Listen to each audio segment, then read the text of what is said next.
What's up, y'all? I'm Dr. Brandon D. Elmore, and I want to welcome you to Critical Race Theory, a virtual learning series. And I'm so glad that you're here for our first full lesson in this series on critical race theory. If you've watched the intro video, then you already know what this series is about and why I'm doing this work. If you haven't seen it yet, please go check it out when you have the time, but either way, you're in the right place. Now today, we're laying the foundation. What is CRT? Where did it come from? And why is it such a powerful framework for understanding systemic racism? We're going to break it all down, so let's jump in. But before we dive into the details, let's take a quick look at what we'll be covering in today's lesson. We're going to first ask, where does CRT come from? And we're going to look at its origins and the scholars who developed it. Then, we're going to consider what CRT does, how it works as a framework to analyze race, power, and systemic inequities. Then we'll discuss the core tenets of CRT, emphasizing the key principles that shape CRT, including permanence of racism, whiteness as property, and counter-storytelling. Lastly, we'll discuss why CRT matters, and why this framework is still relevant today, especially in education, law, and public policy. By the end of today's lesson, you'll have a strong understanding of CRT's foundations and how it challenges dominant narratives about race and racism. So let's start with where it all began. So let's start with the origins of critical race theory. Where did CRT come from? Let's take it back to the 1970s, where at the time, many legal scholars were frustrated with how traditional civil rights laws were failing to address deeper structural racism. In response, a group of scholars, including Derrick Bell, Kimberlé Crenshaw, Richard Delgado, Freeman, and Lani Guinier developed critical race theory. Their main argument? Racism isn't just about individual people being prejudiced. It's embedded in the very laws and policies that shape our society. Therefore, CRT pushes us to ask, how does racism operate in institutions? How is power distributed along racial lines? And how can we challenge the systems that sustain inequality? Originally rooted in legal studies, CRT has since expanded into education, sociology, and public policy, because systemic racism doesn't just show up in one area of life, it is everywhere. One of the clearest definitions of CRT comes from scholars Richard Delgado and Delgado Stefancic. They describe the CRT movement as a collection of activists and scholars interested in studying and transforming the relationships among race, racism, and power. In other words, CRT isn't just about theory, it's about change. Now let's take a moment to talk about how CRT actually works as a framework. It's not just about identifying racism, it's about understanding how it operates at a systemic level. Here, CRT focuses on three key principles. The first principle is racism is systemic. It's not just about personal bias or bad actors, but how racism is embedded in institutions, policies, and social structures that shape our daily lives. The next key principle is interrogation of power, where CRT asks us to examine who holds power, how do they maintain it, and who is left out of decision-making. The last key principle is social critique, where CRT challenges dominant ideologies like colorblindness and meritocracy, which claim that racism can be ignored or that success is purely based on hard work.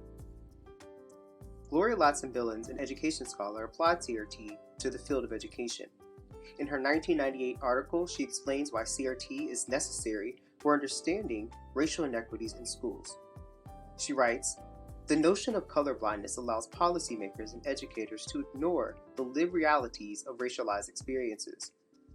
She also critiques meritocracy, stating that CRT scholars argue that the belief in meritocracy ignores the ways in which institutional and structural barriers limit opportunities for people of color. Her work is still widely cited today because these same issues still persist. Now let's cover the 6 core tenets of CRT. I created this graphic based on Jessica DeCure and Adrian Dixon's 2004 article. I designed it as a honeycomb because just like in nature, each part is interconnected, and no single tenet stands alone. CRT actually works as a set of lenses that we can use to examine race, power, and oppression. The first tenet is racism is endemic, which suggests that racism isn't an occasional glitch in the system. It's deeply embedded in society and our institutions. The next tenet is whiteness as property, which reveals that whiteness is not just a racial identity, but a social and legal advantage that individuals, institutions, laws, and policies hold and seek to maintain through privilege. Then we have counter-storytelling, which challenges master narratives, as referenced by Sean Harper, by centering the experiences of marginalized communities, and which is also why this tenet is often referred to as counter-narratives.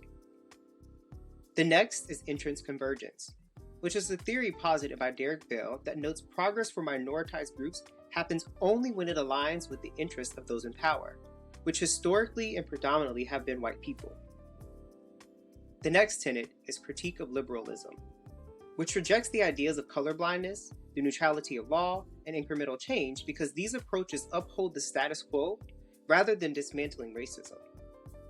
Then we have intersectionality, proposed by Kimberlé Crenshaw as a framework for understanding how different forms of identity and oppression, such as race, class, gender, sexuality, and disability, interact.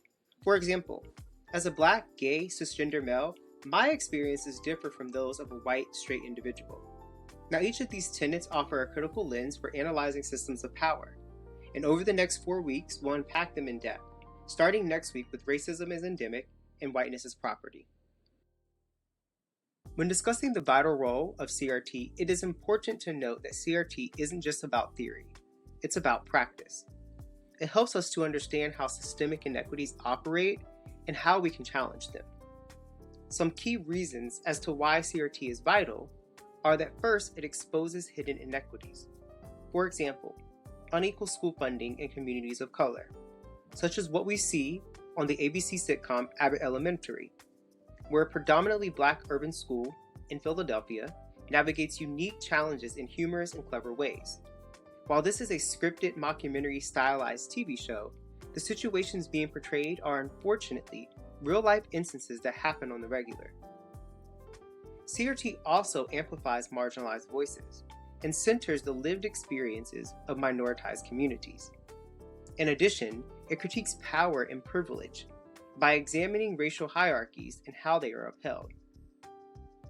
It also guides structural change and helps us to build capacity and push for equity.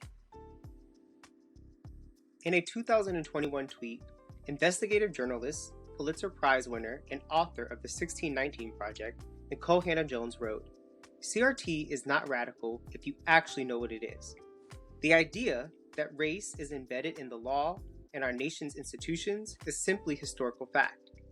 This statement reinforces that critical race theory is not an ideology, but an evidence-based, research-backed framework rooted in historical analysis." As we close out our first lesson, I wanted to remind us that understanding systemic racism through CRT isn't just an academic exercise. It's a call to action to challenge inequities and create more just and equitable systems and institutions. This week's lesson was just the beginning, and we've only scratched the surface. Next week, we'll dive deeper into 2 core tenets of CRT, the permanence of racism and the concept of whiteness as property and privilege. As promised, here are some resources and citations for later. Please pause and screenshot, and also check the description below if watching on YouTube. Thank you for watching and coming on this journey with me. If you found this valuable, please share. Also, make sure you like and subscribe so that way you come back next week and get some information as well. Until then, until next time.